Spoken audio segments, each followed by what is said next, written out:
Hello दोस्तों, स्वागत है आप सभी का मेरे और आपके अपने YouTube channel MB education by Nikhil sir में। दोस्तों, हमारे अकाउंटिंग फॉर मैनेजर के इस सेशन में हम बजटरी कंट्रोल का फिर से एक क्वेश्चन देखेंगे, जिसमें हम क्वेश्चन को कैश बजट से सॉल्व करेंगे। इट मीन्स क्वेश्चन में आपसे पूछा जाएगा कि आपको इस पर्टिकुलर मंथ का क्या बनाना है, कैश बजट बनाना है। तो सबसे पहले आपके सामने स्क्रीन पर क्वेश्चन शेयर करते हैं। क्वेश्चन में देखिए लिखा है ऊपर, prepare cash budget, prepare cash budget from the following information for the month of July August September. तो हमें जो कैश बजट बनाना है वो जुलाई अगस्त सितंबर का बनाना है। तो हम क्या करेंगे, पर्टिकुलर लिख के जुलाई अगस्त सितंबर हमने लिख दिया, पर्टिकुलर लिख के जुलाई अगस्त सितंबर हमने लिख दिया। फिर हमें कुछ डेटा दिया है जिसमें हमें अलग अलग मंथ दिए हैं, अप्रैल से लेकर सितंबर तक के हमें मंथ गिवन है। उन मंथ का हमें क्रेडिट सेल्स गिवन है, क्रेडिट परचेज गिवन है, वेजेस गिवन है, मैन्युफैक्चरिंग एक्सपेंसेस गिवन है, ऑफिस एक्सपेंसेस गिवन है और सेल्स एक्सपेंसेस हमें गिवन है। तो क्वेश्चन में हमें कुछ एक्सपेंसेस गिवन थे जो हमने देख लिए। अब आगे क्या दिया है, तो देखिए आगे क्वेश्चन में दिया है cash and bank balance on July 1 2010 was 17,000। तो आपको जुलाई का बैंक बैलेंस दिया है 1 जुलाई का, और बजट भी जुलाई अगस्त सितंबर का बनाना है। इट मीन्स आपको ओपनिंग बैलेंस दिया है। इसका मतलब आपको क्या दिया है, ओपनिंग बैलेंस। ओपनिंग बैलेंस कितना दिया है जुलाई का, 17,000 रुपये। ओपनिंग बैलेंस आपको दिया है 17,000 रुपये। तो हम क्या करेंगे, अगली स्लाइड पे आएंगे, यहाँ पे कैश बजट लिखेंगे और कैश बजट के ओपनिंग बैलेंस में हम 17,000 रुपये लिखेंगे। तो ये हमने जुलाई में 17,000 रुपये लिख दिए। अब आगे बढ़ते हैं, अगला पॉइंट पढ़ते हैं। नेक्स्ट पॉइंट में देखिए क्या दिया है, तो नेक्स्ट पॉइंट में दिया है, नेक्स्ट पॉइंट में हमें दिया है plant will be purchased on plant will be purchase for ₹12,000 इन अगस्त। आप अगस्त में 12,000 रुपये का प्लांट खरीदेंगे। तो प्लांट खरीदने पर पैसा आएगा या जाएगा, तो खरीदने पर पैसा जाएगा। जाएगा तो कहाँ लिखना है, कैश पेमेंट में। कितने रुपए, 12,000। कब लिखना है, अगस्त में। तो कैश पेमेंट में अगस्त के मंथ में 12,000 रुपये हमें लिखना है। कैश पेमेंट में अगस्त के मंथ में हमें कितने लिखने हैं, 12,000 रुपये। तो हम कैश पेमेंट में आके अगस्त के मंथ में कितना लिख देते हैं, 12,000 रुपये लिख देते हैं। तो कैश पेमेंट, एक मिनट, ये क्या हुआ, ओ हाँ, तो कैश पेमेंट में हम क्या कर देते हैं, अगस्त के मंथ में 12,000 रुपये लिख देते हैं। ये हम आ गए, यहाँ पे हम लिख देते हैं प्लांट परचेज। प्लांट परचेज किया ना हमने, प्लांट परचेज कितने का प्लांट परचेज किया, 12,000 का। कब किया, अगस्त में।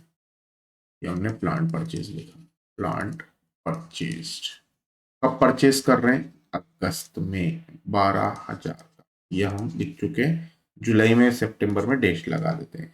दो तीन थोड़ी सी स्पेस छोड़ के इसलिए लिखा क्योंकि इसके ऊपर हम कैश परचेज और अमाउंट पेड टू सप्लायर वगैरह लिखते हैं जनरली कैश पेमेंट में। Next point, interest to be received in July ₹3,000। आप जुलाई में ब्याज मिलेगा आपको 3,000 रुपये। तो बताइए, ब्याज मिलने पर पैसा आता है या जाता है, ब्याज मिलने पर पैसा आता है। ब्याज मिलेगा तो पैसा आएगा, ब्याज मिला तो 3,000 रुपये जुलाई में आएंगे। आएंगे तो कैश रिसिप्ट में लिखना है। कैश रिसिप्ट में लिखेंगे इंटरेस्ट रिसीव्ड। कितने रुपए इंटरेस्ट मिल रहा है, 3,000। कब मिल रहा है, जुलाई में। अगस्त और सितंबर में क्या लगा दो, डैश। आगे बढ़ते, अगला पॉइंट, फिफ्थ पॉइंट पढ़ते हैं। Obsolete machine will be sold in September and is expected to realise ₹8,000। आप out of fashion, obsolete means what, obsolete means out of fashion.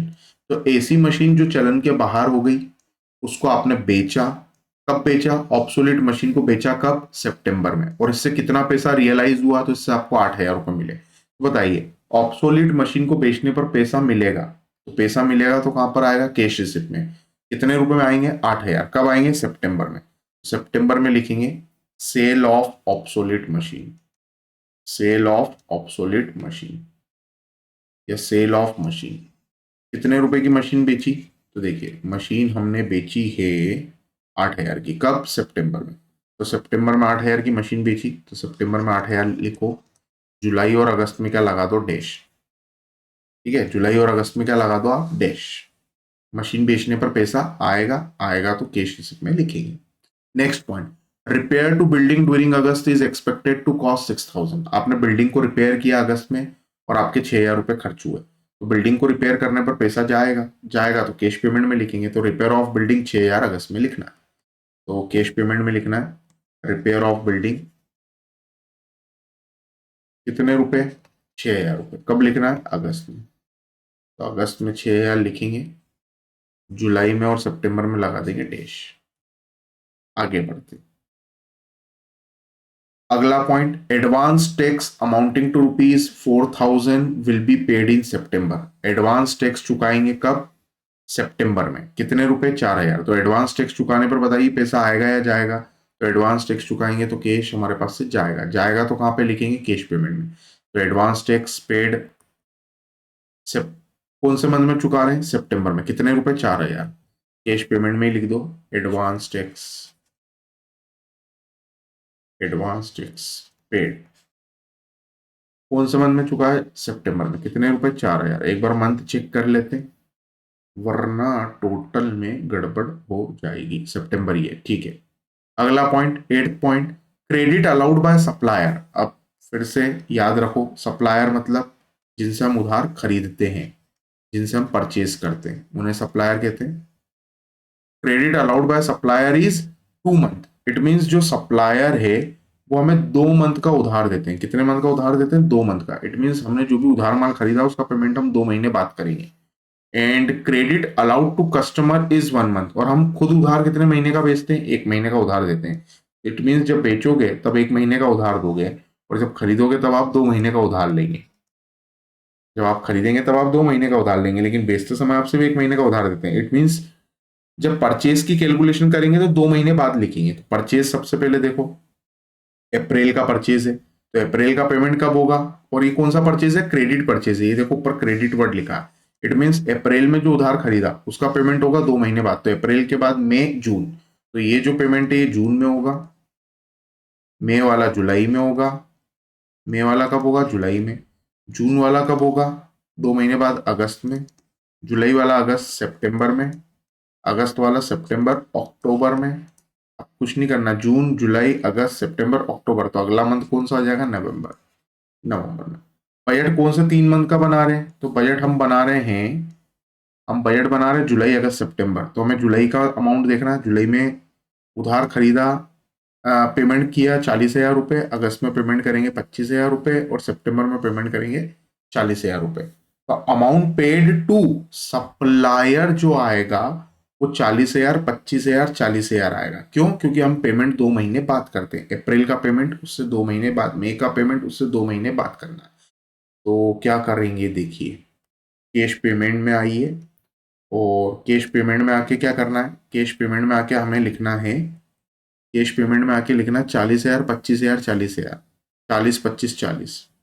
तो सबसे पहले कैश पेमेंट में 40, 25, 40 लिख देते, और इसको बोलेंगे अमाउंट पेड टू सप्लायर। यहाँ पे आपको कोई कैलकुलेशन करने की जरूरत ही नहीं है। सप्लायर मतलब ऐसे लोग जिनसे हम उधार खरीदते हैं, उधार खरीदते हैं। तो खरीदने वाले को हम पैसा देंगे, जिससे हमने खरीदा उसको हम पैसा देंगे। कितना, 40, 25, 40।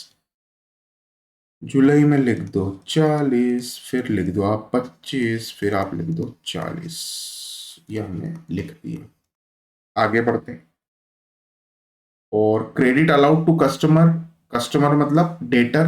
डेटर को हम कितने मंथ का उधार देते हैं, तो डेटर मतलब ऐसे लोग जिनको हम 1 महीने का माल उधार बेचते हैं। तो उधार बेचते का मतलब ये हुआ कि ये जो आपने बेचा है यहाँ पे, क्रेडिट सेल जो की है अप्रैल में 40,000 की, इसका पेमेंट आपको मई में मिलेगा, मई का पेमेंट जून में मिलेगा, जून का पेमेंट जुलाई में मिलेगा, जुलाई का पेमेंट अगस्त में मिलेगा, अगस्त का पेमेंट सितंबर में मिलेगा, सितंबर का पेमेंट अक्टूबर में मिलेगा। हमें फिर से मतलब कब से है, तो हमें जो मतलब है वो जुलाई अगस्त सितंबर से। तो जुलाई का पेमेंट आएगा 60,000, अगस्त का पेमेंट आएगा 50,000, अगस्त में पेमेंट आएगा 50,000, और सितंबर में पेमेंट आएगा 40,000। तो हमें उधार बेचने पर पैसा कब मिलेगा, तो जब भी हम उधार बेचेंगे उससे 1 महीने बाद हमें पैसा मिलेगा। पैसा मिलेगा तो हम क्या करेंगे, कैश रिसिप्ट में लिखेंगे। क्या लिखेंगे, amount receive from customer, amount received from customer. ये मैं लिखूंगा amount received from customer, amount receive from customer कितने रुपए मिलेंगे देखो, 60 50 40, 60 50 40, यहाँ पे आएगा 60,000, फिर 50,000 और फिर 40,000, 60,000 50,000 40,000। आगे बढ़ते हैं। अगला पॉइंट है leg in payment of manufacturing expenses, leg in payment of manufacturing expenses. Leg in payment of manufacturing expenses कितना दिया, हाफ मंथ। अब बेटा ये पॉइंट पहली बार आया है, इसे ध्यान से समझना, हाफ मंथ पहली बार आया। लेग इन पेमेंट का मतलब आप सभी को काफी अच्छे से पता है, लेग इन पेमेंट का मतलब होता है बाद में, लेग का मतलब क्या होता है, बाद में, लेग का मतलब होता है बाद में। और मैन्युफैक्चरिंग एक्सपेंसेस के बाद लिखा हाफ मंथ, तो जब भी ऐसा हाफ मंथ लिखा हुआ आ जाए ना, इसका मतलब जो मैन्युफैक्चरिंग एक्सपेंसेस है उसका हाफ मंथ लिखा, हाफ मंथ का मतलब आधा पेमेंट नेक्स्ट मंथ होगा, आधा पेमेंट कब होगा, नेक्स्ट मंथ। अभी भी कितना बच गया, अभी भी आधा बच गया, तो जो हाफ मंथ लिखा है इसका मतलब ये अगले महीने की बात हो रही है कि मैन्युफैक्चरिंग एक्सपेंसेस का आधा पेमेंट अगले महीने होगा, तो बचा कितना, बचा आधा। तो ये बचा हुआ जो आधा होगा वो कब होगा, वो सेम मंथ में हो जाएगा, वो कब हो जाएगा, सेम मंथ में। इट मीन्स अप्रैल का जो भी पेमेंट होगा आधा अप्रैल में होगा, आधा मई में होगा। मई का जो भी पेमेंट होगा उसका आधा मई में होगा, आधा जून में होगा। जून का जो भी पेमेंट होगा उसका आधा पेमेंट जुलाई में होगा और आधा जून में होगा। जो भी खर्चा दिया होगा उसका आधा पेमेंट उसी मंथ में करना है और आधा पेमेंट नेक्स्ट मंथ में करना है। तो कभी भी ऐसा लिखा हुआ है हाफ मंथ, मतलब वो अगले महीने होगा आधा पेमेंट।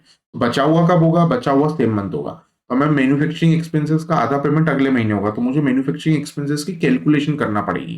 कैसे करेंगे देखिए, यहाँ आएंगे वर्किंग नोट लिखेंगे और इस वर्किंग नोट में हम लिखेंगे calculation of manufacturing expenses, calculation of manufacturing expenses, calculation of manufacturing expenses. और इस मैन्युफैक्चरिंग एक्सपेंसेस को निकालने के लिए हम क्या करेंगे देखिए, मैन्युफैक्चरिंग एक्सपेंस दिया मुझे अप्रैल मई जून जुलाई अगस्त सितंबर का, मैन्युफैक्चरिंग एक्सपेंस दिया अप्रैल मई जून जुलाई अगस्त सितंबर का। तो मैं एक काम करता हूँ, यहाँ पे मैन्युफैक्चरिंग एक्सपेंस लिखता हूँ, मैन्युफैक्चरिंग एक्सपेंस कब से कब तक का दिया है पहले देख लो एक बार वो। अप्रैल से लेकर सितंबर, अप्रैल का दिया है, मई का दिया है, जून का दिया है, जुलाई का दिया है, अगस्त का दिया है, सितंबर का दिया है। कितना दिया है, 3 2 5 4, 3 2 5 4।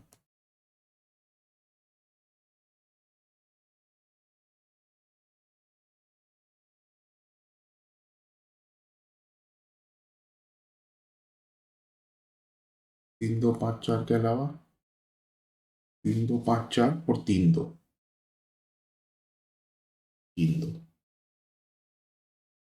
3 और ये 2। अब इसके बारे में दिया क्या है एक बार फिर से पढ़ो। तो मैन्युफैक्चरिंग एक्सपेंसेस क्या गया, हाफ मंथ लिखा है, इसका मतलब इसका आधा पेमेंट अगले महीने करना है। तो बचा हुआ आधा पेमेंट कब होगा, सेम मंथ में। तो पहले हाफ लिख देते हैं नेक्स्ट मंथ, तो इसको मैं कलर चेंज करके यहाँ लिख देता हूँ half next month, half next month. Half next month means April का आधा 1,500, 2,000 का आधा 1,000 अगले महीने, 5,000 का आधा 2,500, 4,000 का आधा 2,000, 3,000 का आधा 1,500, ये हमने लिख दिया। और आधा कब लिखना है, आधा सेम मंथ में लिखना है। तो half same month, half same month, same month, same month में लिखेंगे 1,500, सेम मंथ में लिखेंगे 1,000, उसी महीने लिखना आधा, उसी महीने लिखना आधा कितना, 2,500, आधा उसी महीने लिखना कितना, 2,000, आधा उसी महीने लिखना कितना, 1,500, और आधा उसी महीने लिखना कितना, 1,000। अब मुझे मतलब कौन से 3 मंथ से, तो मुझे जुलाई अगस्त सितंबर से मतलब है। तो जुलाई अगस्त सितंबर का मेरे को अमाउंट का टोटल करना है। तो जुलाई अगस्त सितंबर का मैं अमाउंट ले लेता हूँ। जुलाई अगस्त सितंबर का देखो अमाउंट कितना आएगा। जुलाई जुलाई का अमाउंट आ जाएगा मेरा इन दोनों का टोटल कितने रुपए, 4500 रुपये। जुलाई में पेमेंट इतना होगा, अगस्त में पेमेंट कितना होगा, 3500 रुपये, और सितंबर में पेमेंट कितना होगा, 2500 रुपये। बस ये हो गया, ये हमने 2500 रुपये यहाँ लिख दिए। अब क्या करना है, मैन्युफैक्चरिंग एक्सपेंसेस का पेमेंट मैं जुलाई अगस्त सितंबर में कितना करूंगा, 4500, 3500, 2500, ये लिख देते हैं। और मैन्युफैक्चरिंग एक्सपेंस का पेमेंट करने पर कैश जाएगा, जाएगा तो यहाँ लिख दो एक्सपेंस पेड। कब लिखना है, जुलाई अगस्त सितंबर में। कितना लिखना है, 4500, 3500, 2500, 4500, 3300 और 2500। आगे बढ़ते हैं, अगला आगे इसी पॉइंट में दिया है, for office and selling expenses it is 1 month. It means office और सेलिंग एक्सपेंसेस का पेमेंट कब होगा, 1 महीने बाद। ऑफिस और सेलिंग एक्सपेंसेस का पेमेंट कब होगा, 1 महीने बाद। ये लिखा है office and selling expenses it is 1 month. तो ऑफिस एंड सेलिंग एक्सपेंसेस का पेमेंट 1 महीने बाद करना। कैसे 1 महीने बाद करना है, तो देखो जो ऑफिस एंड सेलिंग एक्सपेंसेस दिए ना हमें, ऑफिस एंड सेलिंग एक्सपेंसेस, उसका पेमेंट 1 महीने बाद करना है। 1 महीने बाद करना है का मतलब ये हुआ कि जो भी खर्चा दिया है, जैसे आपको जो अप्रैल का खर्चा दिया है उसका पेमेंट कब करोगे, मई में। ठीक है, मई का कब करोगे, जून में। जून का कब करोगे, जुलाई में। जुलाई का कब करोगे, अगस्त में। अगस्त का कब करोगे, सितंबर में। सितंबर का कब करोगे, अक्टूबर में। और ये एरो में ऐसे भी लगा देता हूँ, ये एरो में ऐसे भी लगा देता हूँ, क्योंकि दोनों का पेमेंट हम कब करेंगे, 1 महीने बाद करेंगे। 1 महीने बाद करेंगे। अब मैं बजट कौन से मंथ का बना रहा हूं, तो मैं बजट बना रहा हूं, I am preparing the budget for the month of July August September. तो मुझे जुलाई अगस्त सितंबर से मतलब है, तो जुलाई में जो अमाउंट लिखना है वो 2200 और 4000 लिखना है। अगस्त में लिखना है 2500 और 3000, और सितंबर में मुझे अमाउंट लिखना है 2800 और 4000। ये मैं खर्चा करूंगा ऑफिस एक्सपेंस और सेल्स एक्सपेंस या सेलिंग एक्सपेंस। तो खर्चा करने पर कैश जाएगा, तो कैश पेमेंट में लिख देते हैं ऑफिस एक्सपेंस। खर्चा करने पे कैश जाएगा तो यहाँ लिख देते हैं ऑफिस एक्सपेंस।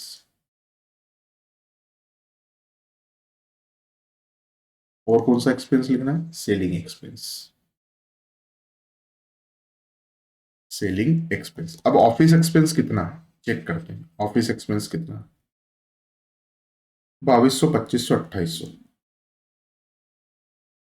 2200, ये 2200, 2500 और 2800। और सेलिंग एक्सपेंस कितना है, सेलिंग एक्सपेंस 434, 434। यहाँ पे लिखो 4000, 3000, 4000, 4000, 3000 और 4000। ये हमने लिख दिया, लिखा। अब क्या करना है, अब हमें क्वेश्चन में क्या दिया है, ऑफिस एंड सेलिंग एक्सपेंस लिख दिया, मैन्युफैक्चरिंग एक्सपेंस भी लिख दिया, सभी पॉइंट पढ़ लिए हमने। रिपेयर बिल्डिंग भी हो गया, एडवांस टैक्स भी हो गया, इंटरेस्ट रिसीव भी हो गया, सभी पॉइंट हो गए। जो हाईलाइट नहीं की है वो भी हो गए हैं। ठीक है, चलिए आगे बढ़ते हैं। अब बचा क्या है, अब वेजेस बचा है। बेटा वेजेस के बारे में देखो कुछ नहीं बोला क्वेश्चन में, वेजेस के बारे में क्वेश्चन में कुछ नहीं बोला है, यहाँ पे एक भी लाइन में वेजेस के बारे में कुछ नहीं बोला है। तो गलती क्या होती है, वेजेस के बारे में कुछ नहीं बोला तो हम वेजेस को लिखने ही भूल जाते हैं। और जैसे आप वेजेस को लिखना भूल गए आपके नंबर कट जाते हैं, क्योंकि वो तैयार बैठे हैं कि कैसे नंबर काटें, कैसे नंबर काटे। मैन्युफैक्चरिंग एक्सपेंस की तो हम कैलकुलेशन कर चुके हैं, वर्किंग नोट बना के निकाल चुके हैं। तो वेजेस में क्या करना है, तो हमें जुलाई का जुलाई में लिखना है, अगस्त का अगस्त में लिखना है, सितंबर का सितंबर में लिखना है। तो देख लो, आपको ये भी बता देते हैं हम कितना कितना आएगा। तो इसको मैं हाईलाइट कर देता हूँ, कितना आएगा देखो, जुलाई में आएगा 8000 का, अगस्त में आएगा 6000 का, सितंबर में आएगा 4000 का। 864 लिखना है, और वेजेस का पेमेंट करने पर पैसा जाएगा, जाएगा तो कैश पेमेंट में 864 वेजेस पेड।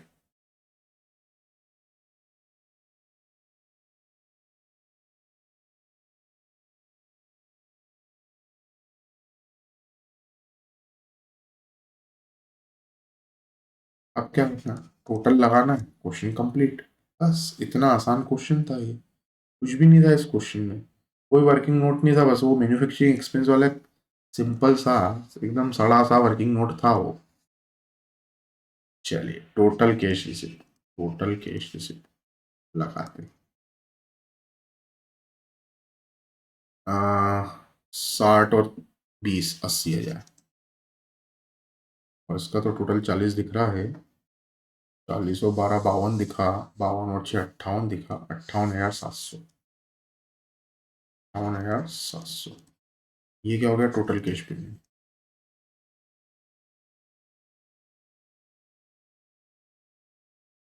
अब मुझे क्या करना है, सरप्लस और डेफिसिट निकालना।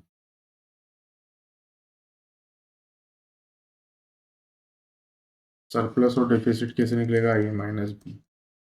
हम क्या करेंगे, 80 में से 58,700 माइनस करेंगे। 58 मतलब 22,300, 22,300 नहीं, 22 नहीं, 21,300, 21,300 आएगा सरप्लस और डेफिसिट। चेक करते हैं, देखो आंसर ही लिखना भूल गया मैं। ठीक है, 21,300 ही सही है इसका आंसर। इसका आंसर कितना, 21,300। आपको और बुक में मिल जाएगा। बुक कहाँ पे मिलेगी आपको, टेलीग्राम चैनल पे मिल जाएगी। बुक में बजटरी कंट्रोल निकालेंगे, क्वेश्चन नंबर 2 दिखेगा, उसमें आपको सरप्लस डेफिसिट मिल जाएगा। सरप्लस डेफिसिट कितना आया, 21,300। अब 21,300 जो सरप्लस या डेफिसिट है जुलाई का, तो अगस्त का कौन सा बैलेंस बन जाएगा, ओपनिंग बैलेंस। तो अगस्त के ओपनिंग बैलेंस में 21,300 लिख दो। 21,300 में 50 जोड़ोगे कितना आएगा, 71,300। 71,300, 25 और 12 37, 37 और एक 38, 38 और 6 44, 44 और 5 49, 49 और 9 58,000 इधर का टोटल है। 58,000 इसमें से माइनस करेंगे 13,300, 13,300, 13,300 अगस्त का सरप्लस या डेफिसिट है। तो ये सितंबर का कौन सा बैलेंस बन जाएगा, ओपनिंग बैलेंस। 13,300 यहाँ लिख दो। चलो 13,300, 53,300 और 8 कितना आएगा, 61,300।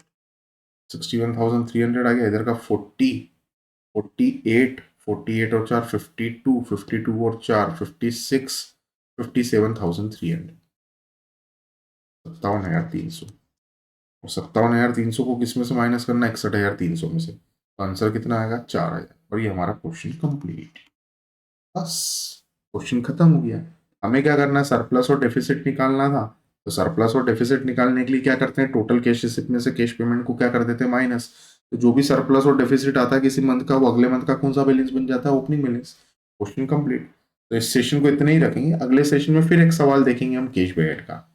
तो इस सेशन को इतने ही रखते हैं, लेकिन उसके पहले एक इंपॉर्टेंट अनाउंसमेंट। अगर आपने अभी तक चैनल को सब्सक्राइब नहीं किया है, साथ में बेल आइकन प्रेस नहीं किया है, तो आप चैनल को सब्सक्राइब करके बेल आइकन प्रेस कर दें, क्योंकि न्यू वीडियोस के नोटिफिकेशन से उन्हीं लोगों को मिलते हैं जिन्होंने चैनल को सब्सक्राइब करके बेल आइकन को प्रेस किया होता है। साथ में अगर आप free notes PDF and solve paper चाहते हैं इस सब्जेक्ट के, तो आप दिए गए व्हाट्सअप नंबर पर व्हाट्सअप करके वहां से आप free notes PDF and solve paper ले सकते हैं।